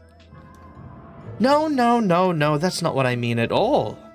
I mean, Salvador, his art is, it's transcendental. It's suffering in its purest form, and well, you know, suffering is what an artist does for their art. I mean, if Salvador has 1, 2, 3, 4, plus the one you're talking about, five friends? Oh, well, I don't know how I feel about that. I mean, I hope that he can suffer, but then again, it makes sense, because if you've got friends to lose, then maybe that's what this is all about. Maybe. Yes. You understand? Wonderful. That's amazing. You're his muse, dearie. And I Right? Agnes can assure you that being friends with me is definitely guaranteed to cause you suffering, Oh, because he has experienced a lot of it. she, hearing what Agnes said about musing and stuff like that as well, she goes, oh, sorry, you flatter me. No, I'm not Salvador's muse. I'm just a diehard fan. I'm just, really into his works and into his art. And as for you, if you say that being your friend is suffering, then oh man, we should definitely be friends. I would love to be friends with you. I like being friends with lots of people. Where are you? Because I can't quite see you. Oh, right. That's probably very rude of me. Well, I would show myself, but, you know, if you're all Salvador's friends, you know, I mean, I'm just getting a little hot around the collar just imagining how wonderful his work would be if all of his friends were dead. At this point, I need a perception check from everyone.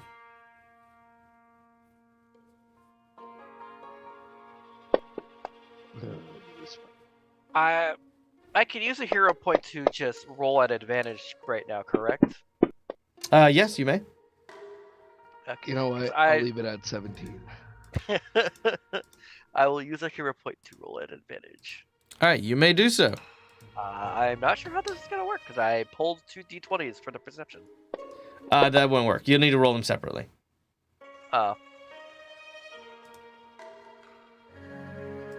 Actually, I think it did work. Nope. Because that would have been 18 plus 4 plus that. So yeah, roll them separately. You'll be fine. Oh, yeah. Okay. Doo-doo-doo-doo.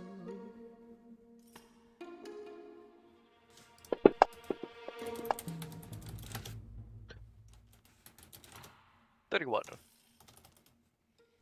All right. With a 31, with a 31, that's the only one that gets it. All right, you don't see anything, but you smell it coming from the air. Now the objects that line this place, you know, the curtain rails, the kind of disheveledness, it makes it hard to see anything. But you smell something. It is the smell of oil, as what you see are a series of spiked chains suddenly descend from the ceiling. And as they do, you watch as they seem to kind of almost like create nooses by themselves as they slip down and near Agnes's throat. It's sort of like moving down behind her. You then look up and you can see hanging from what looks to be a series of spider web-like chains that are covered in spikes is an elven woman with raven hair, in spiked armor with leather boots that seems to have this wicked and wide and menacing grin as she is lowering the chain as if to try and hang Agnes. Can Agnes say something? Of course you may. Oh. So Agnes is probably always oblivious to all this. She's just going to go, Yep. you know, if you're so interested in seeing Salvatore suffering, you may want to track down the people that just kidnapped him.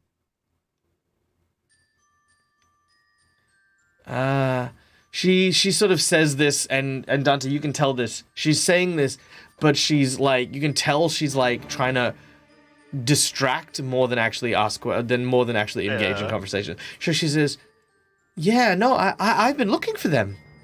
In fact, I think I've just about got Dante's them. gonna try and grab the chains to pull them away from Agnes. Do you pull them down, or do you like just throw them off to the side? Yank, throw, if any, pull them down towards himself. Sure. This way, at least it's not towards Agnes. All right. You pull them down indeed. Wait, hang on. Frickin' changed my thing. There we go. All right. So as you pull them down, she falls from the rafters with a whoa, and then you hear this crash as she lands on the ground next to you. She is covered in chains and barbs and blades, and she looks up and she sort of like starts rubbing her butt as if she's landed like hard on it, and she says, "Oh no, that wasn't very nice." Neither was trying to hang someone from the ceiling. Oh, I wasn't Yeah. gonna. I wasn't just trying to hang someone. That wasn't what I was trying to do. I was trying to create art. Art for Salvador. Oh, great, another one. Another one? I mean, you said that I should be a muse, or that I could be a muse. And that would be such an honor, such a privilege to inspire him. Now, if I'm going to inspire him, you're all going to have to die. Now, I was hoping to do the hanging thing, because, portrait of his friends hanging in, like, a field of corpses, that would be amazing. Can Yeah, go on. I interrupt her with a spell? Sure. I just want to cast Vampiric Maiden on her, like, right now. All right. Oh, Jesus. As you go to cast a spell, she gets an attack of opportunity. On who? On Holly. Oh. All right, bear with me for a moment. Sorry, 2 seconds. She's crazy. We're not going to get through to her, and anything we say is just going to make the situation worse. Yeah. Like, no, there's no way. We are not Now, talking. is this a ranged weapon attack? No, it is a melee weapon attack. What is this with Oh. young ladies being they're kind of crazy 10 feet away from Holly. artsy? It They're could kind of be, 10 feet away from Holly. But yeah, if it's a melee, it's probably a 10 Yeah. foot reach. Wait, We should introduce it to zombie. I actually have something for that then.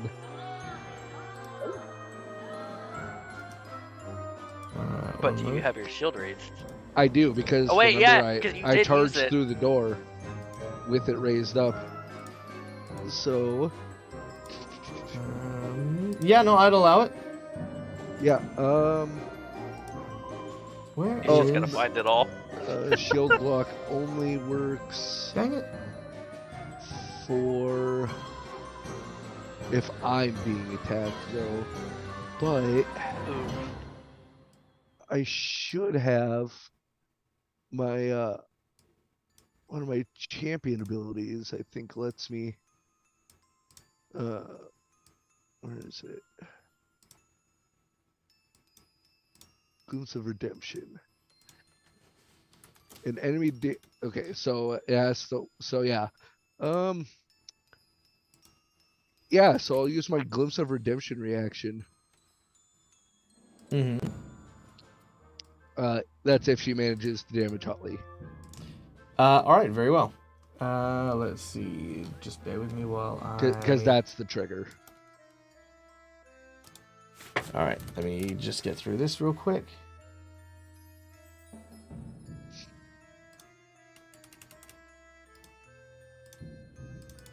Also, how big is the light that I give off? Sorry, 1 second. Oh yeah, because you're undead, so it's always on. I am the beacon of light in the darkness. And everyone will be confused, like, why is he glowing? Oh, I'm just an Asimar. Oh god. Look, I've got a very high deception. Okay.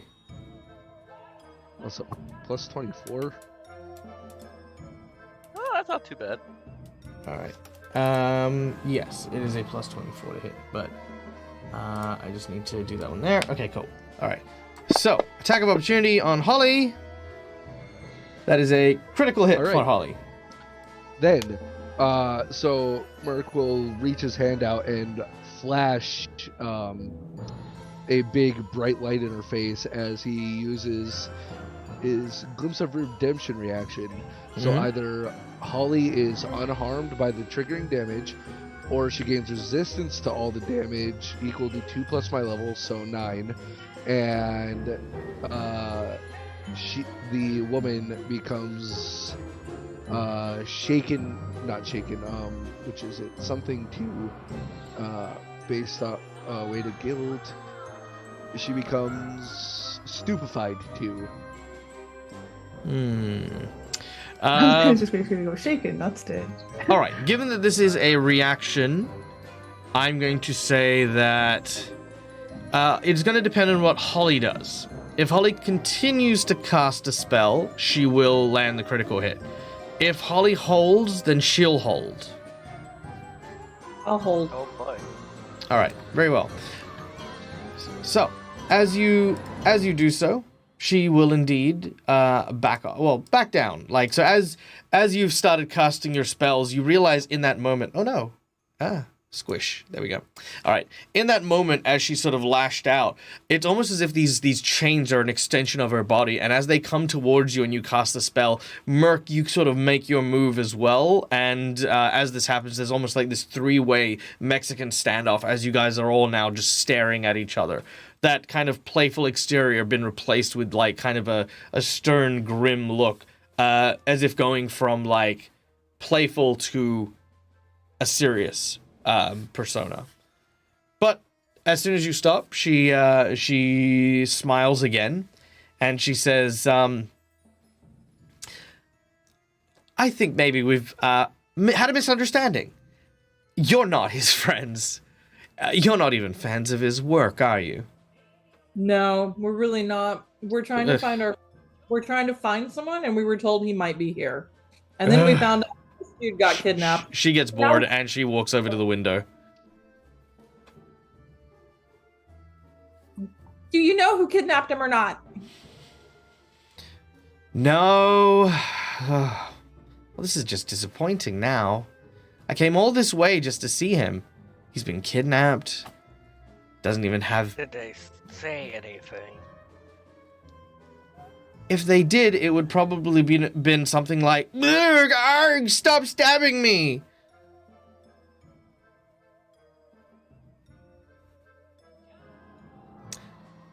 She seems very depressed. Okay, so you showed up and he was gone and you just decided to hang out here? Yeah. And he's your favorite artist ever, and you didn't want to figure out who kidnapped him or where he is. What's the last piece of art he was working on, dearie? She looks over to Holly and she looks and says straight up, "I can see why your friends think you're a bad friend." Wow. And she looks over to Agnes Help. and says, "Well, I knew from, just word of mouth, that he was working on something really special. And I may or may not have had a sneak peek at a few things here and there." What did you see when you had your sneak peek? She realized then quickly she's kind of trapped herself. She says, nothing important. It was some horses. Yep. Some horses dying in a bad way. You don't need a sense motive. You can pretty much tell straight away that she's hiding something.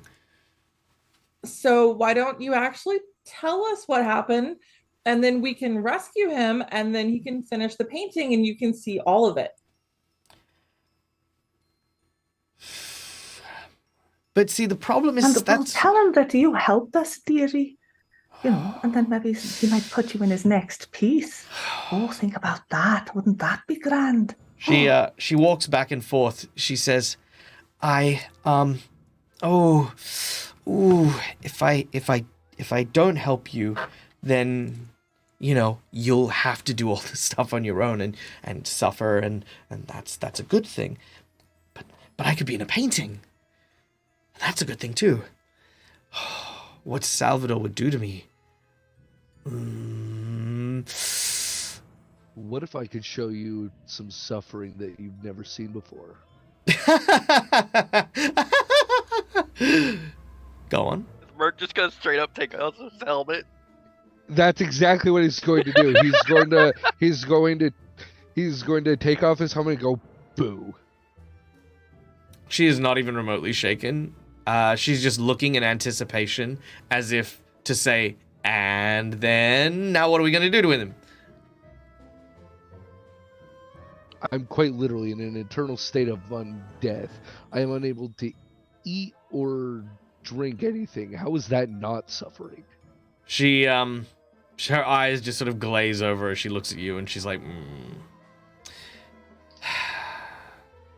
And she sighs, the biggest sigh. Again, massive disappointment. All right. I think she's beyond saving. I love how you guys think she's mad. It's really funny that none of you have taken... Actually, yeah, go on. the most suffering someone would have had at this moment in time is Holly. It's very true. I mean, kind of, to a degree. At this point in time, Agnes, as you have remained... Agnes is like, she's Yeah. she's just thinking to herself, I'm sure my daughter went through one of these phases. make a perception check, if you would, as you look at this individual.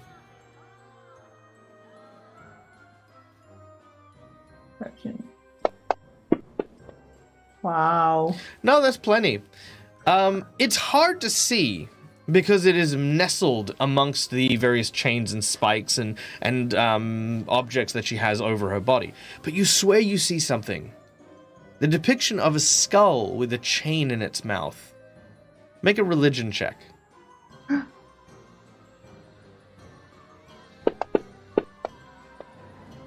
use a hero point. You may use the hero point.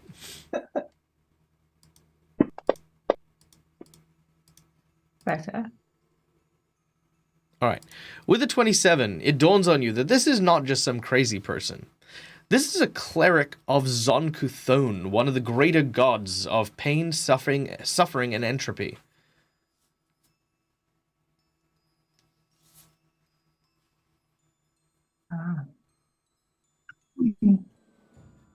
They are, so what I can tell you a little bit about these guys is that they aren't mad per se. They are mad, but they're like, they're very particular in regards to their worship. They are all sadists and masochists alike. And for them, prolonged torture and suffering is an art form. In this particular case, finding out that this Zonkathonian was into Salvador's arts makes perfect sense to you. But, you know, dealing with them pretty much involves trying to cause some form of misery and suffering. But not all of them are like that. It's just like, it's like saying like a cleric of Sarenrae is only interested in healing. They have their other things as well. You know what I mean? Like there's more to them than that simple, They're you know. people. Yeah, they're people.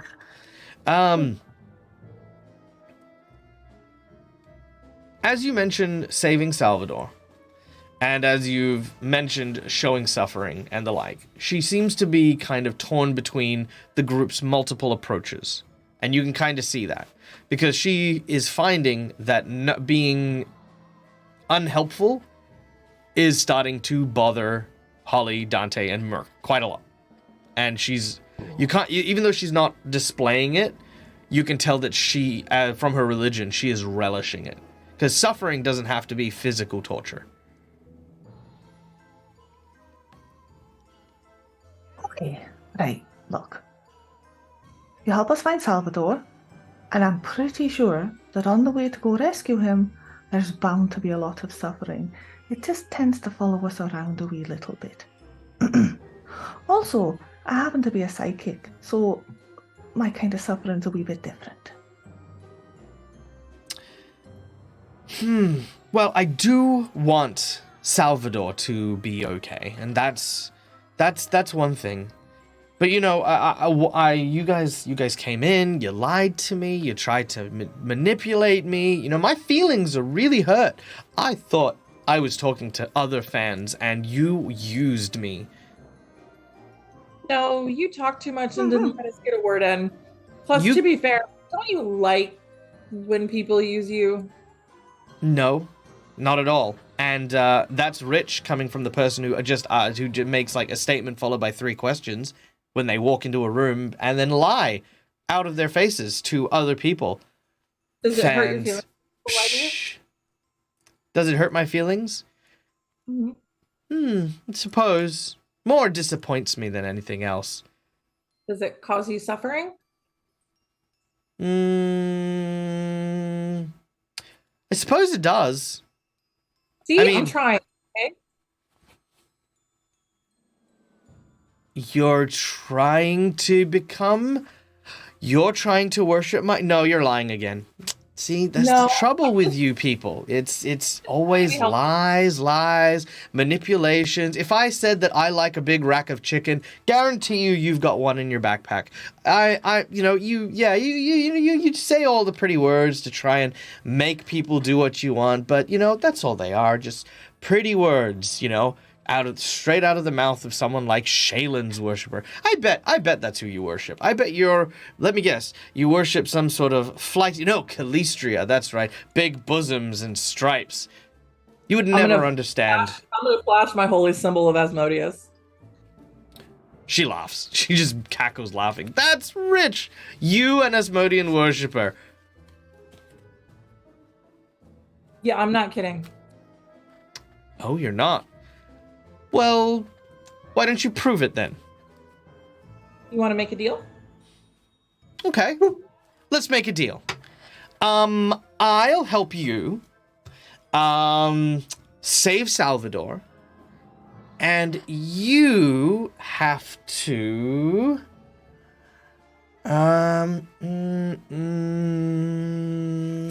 let's see, what do I want? Oh! I know. You have to cut off your friend's ear. Yeah, no, that's not how that works. Yeah, that's how deals work. I want something, you want something. We sign a deal and we do it. What you want is Salvador saved so he can finish this artwork. No.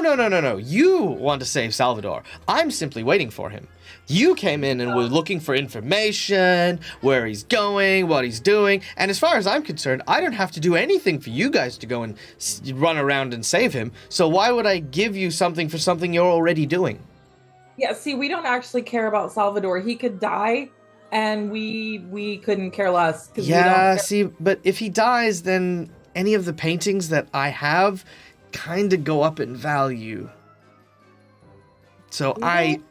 yeah, things get more valuable when the artist is no longer with us.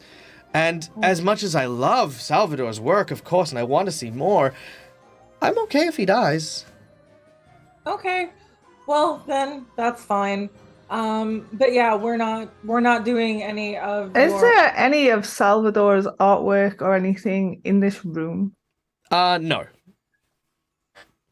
But I thought what you did want was to see his finished painting because you only got glimpses of it. So the last painting.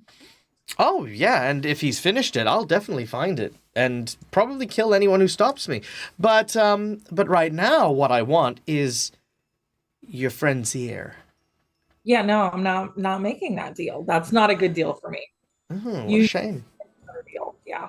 Yeah, it seems like you're not really an Asmodean. It seems like you're just some sort of, I don't know, you smell like a goody-goody two-shoes, and, yeah, you don't really, you flash the shiny badge, and, again, more lies, more tricks and traps to try and manipulate people. I bet you've got, like, a big jangly chain of religious symbols when you need them.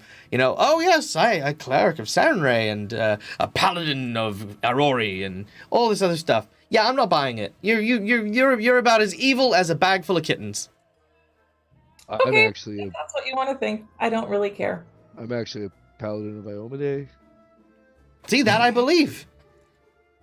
Okay, that's fine. But yeah, I would happily enter into deal with you, but Yeah, you don't seem you're very happy to enter into any kind of deal that doesn't benefit you. So that's not how contracts work, because I don't really want stuff that benefits you. That's not how it kind of works, Like a genie doesn't go, hey, can you like use all your wishes to like give me stuff? Or, a contract devil doesn't show up and say, hey, you know what I'm going to do? I'm going to make sure that you make all the contracts so that, instead of getting what you want, I'll just take what I want. So that's just bad business as far as I'm concerned. oh, hey, do you think we're like genies? That's adorable. You're so cute. No. I think Asmodeans are. I think you are like a Calistrian who's trying just to like lie your way into like being evil and edgy. Yeah. No. All right, before this conversation goes on any You can see further- that they're getting into like, you can see there's this kind of like, she's taken on almost like a high school cheerleader spat kind of stance here with Holly and stuff like that. Because yeah, she is an evil cleric, and she's gone and taken it a little bit like a frontage to like, yeah, you're not evil. Okay, before this little argument goes on any further, what's in that other room? All right, as you make your way to the other side of the room, Mark's you pop your head open. You pop your head through that particular opening, and inside. I mean, he could.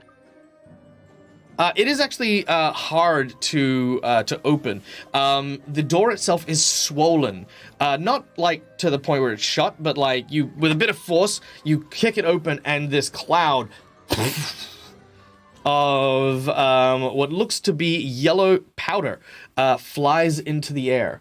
This room appears to have once been a combination of a kitchen and a storeroom, but is now a bewildering riot of brightly colored fungal molds that rise through this entire area. The stuff grows out of everywhere, over tables, across cupboards, in swaths on the floors and walls, and it is thickest to the southwest here, where puffy sheets of yellow fungus cover several objects so thoroughly that it is hard to see what actually it's growing out of. Now, as you enter this particular area, I need you to make me a fort save. Good thing I have that. Oh wait, never mind. Are you immune to poison? I get a save 1 to circumstance to disease and poison. You will get that +1. All right, that is a fort save. You said. Yep. Woohoo! A +14. I'm gonna hero point that. Sure, not a problem. Yep. Because I don't like that low of a roll. That is a lot better. That's a 28. Nice. You cough and you splutter, even though you don't have lungs, but manage to resist the mold that seems to come in through here. Do you leave the door open, or are you closing it? Merc was just peeking in, seeing if there's maybe any of the dude's arts. If there's no art, but you do see several jars of mixed colored paints. It looks like he uses the fungus to as his actual paints for his thing. So there's several glass jars with this multicolored liquid in it.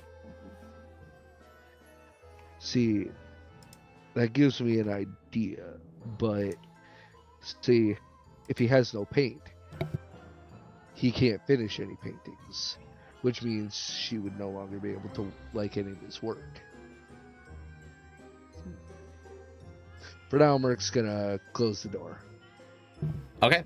Holly and she hasn't even told you her name, has she? No. Holly and this strange woman are still kind of trading barbs at this point as you return back to the room. Because Merc was kind of standing over me, so I was kind of peeking in, but not going into the room. Sure. Was I able to see the fungus and all that? Yep, make a fortitude save. Awesome. Anyone who peeks in or like in any way goes into the room. I just looked. Yep. That is fine. You are okay. All right. Can I ask prestidigitation to clean up some of the fungus? No, because it is a creature. Damn it. Okay. Good try, though. All right. Dante, Agnes, anything from you guys? Would I have been able to see from where I'm at, like, that yellow powder? Yes, make a fort save. No, because I'm all the way back here. That's why I'm asking. Oh, no. Oh, sorry. From there, no. Okay. Oh, I just realized there's another door right here. I thought that was 2 windows. That one leads outside. Okay. Yeah, I was about to say it leads outside. All right. So we have an inside bonus. Here is your inside bonus. This woman, is being very, very difficult. That is her whole point. The whole point of her is to be difficult. You could simply not be annoyed at her. If you perform as if you are not being bothered by her, she'll either double down or find out the ways that she can best kind of like, again, bother, annoy, and otherwise disrupt you. Using that to your advantage, however, you could simply discuss the fact that, they, like, for example, you could say, if we're going to go save Salvador, and we're not going to waste our time with you, but then also turn around and throw things along the lines of, like, it's a good thing, too, because the last thing we want is for you to be coming with us and annoying us. For example. Which then she would likely follow you and help you to a degree. Okay, guys, this is not useful. I don't think she actually has any information to give us. I think. Sorry, Holly. I'm gonna give this one to Agnes just because we had a big pause from Agnes first, but that's okay. We'll get you another thing as well. But yeah. Agnes kind of gives that steady mom look when your child is acting up, but you're just not having any of it, kind of thing. And just like, Yep. I'm just gonna stare at her and just be like, I raised a very strong-willed daughter, all on my own, and well, to be fair, you're not a patch on her. Come on, let's get out of here. If she's gonna be stubborn, she can be stubborn on her own. All right. She I was actually kind of comments about like just leaving. Yeah. As you leave, she sort of like leans out through the corridor and she says, "But where are you gonna go, huh? You're just gonna wander the streets and hope you bumped into the artist?" Well, no, we have a druid with us, and I'm just assuming that he's going to be able to follow the tracks. No, you want to ignore her. Oh, okay. Remember? Yeah. Right. Yeah, go on. Well, she'll just say that to Dante, I think. Yeah, She'll just be okay, like, cool. Dante, could you follow? All right. You head out to the streets, and she follows. Literally very much similar to like a little girl would be following their mom when their mom's giving them the silent treatment. She kicks over some cans, and she's like trying to get you to pay attention to her, but that doesn't seem to be working. And she's being belligerent as you are walking through the streets of Old Korvosa. As this happens, she drops something onto the floor very intentionally, and looks it over at you. You notice it is a scrap of fabric. Fabric? Hold on. It is a scrap. Jim isn't known. Yeah, it's true. It is a scrap of.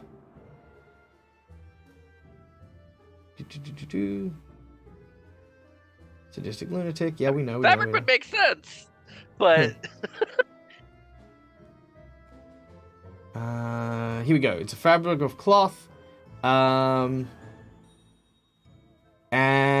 it seems to bear the markings of the crown. Oh yeah, Scooty Guy makes a point. You still have the magic bag item. Oh, you do have the magic bag. Okay. Do you want to use the magic bag? Yes.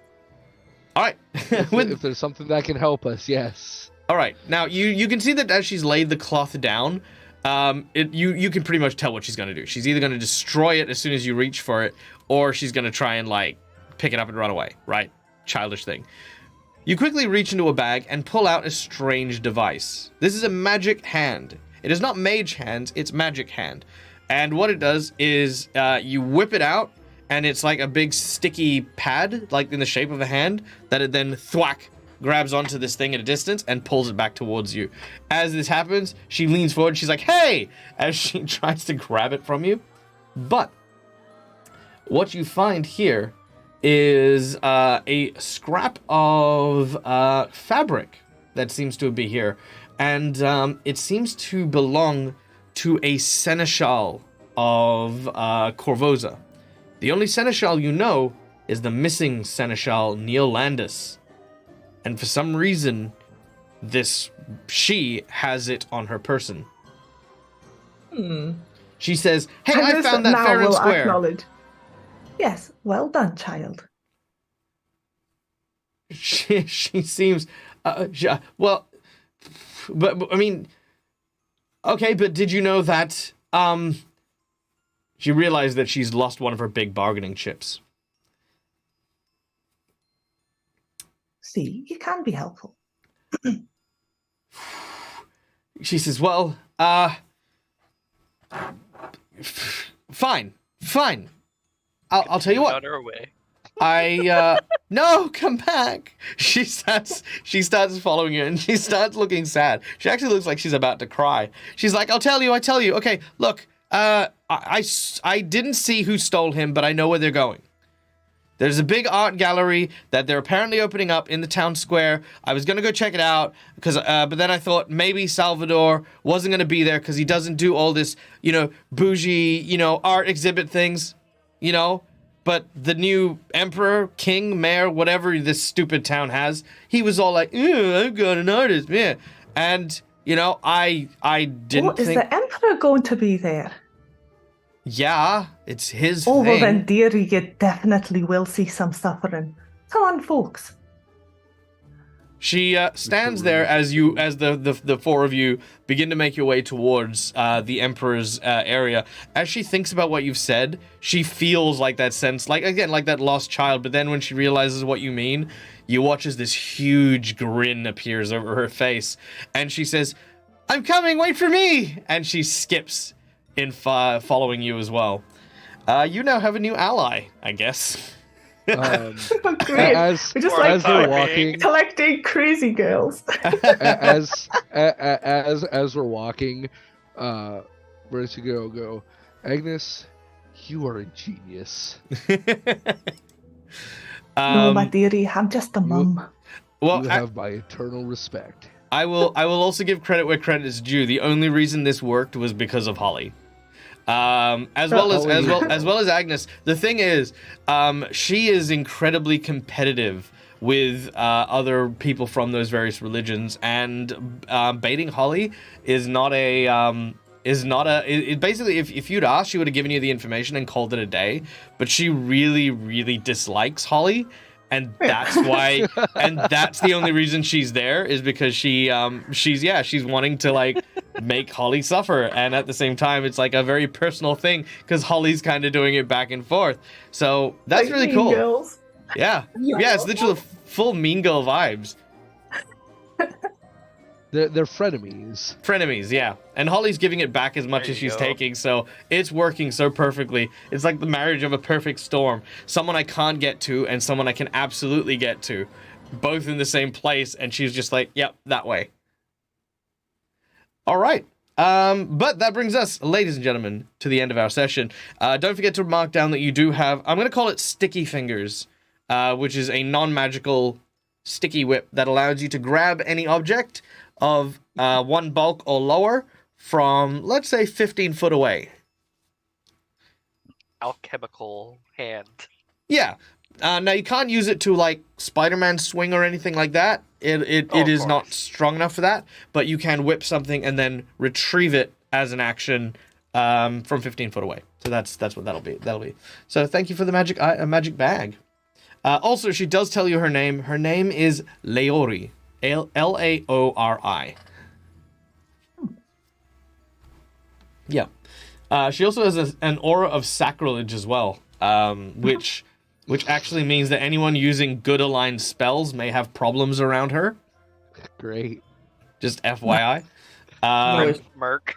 Yeah, just FYI. It's like if you cast good aligned spells around her, you may have problems because she walks around with a sacrilegious aura. Great. All right, let's find someone to raid then, shall we? But I yes, don't cast spells very often. it's fair.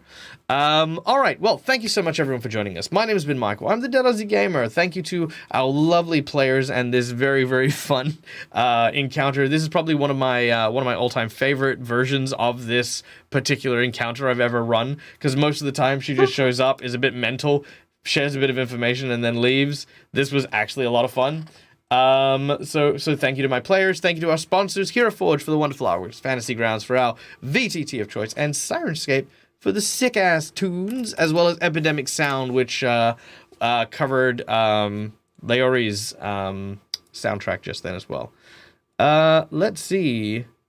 Who is doing some stuff right now? Darling Creepshow is in a D&D game. I do like that. Yeah, let's go hang out with Darling Creepshow. Darling Creepshow. Cool.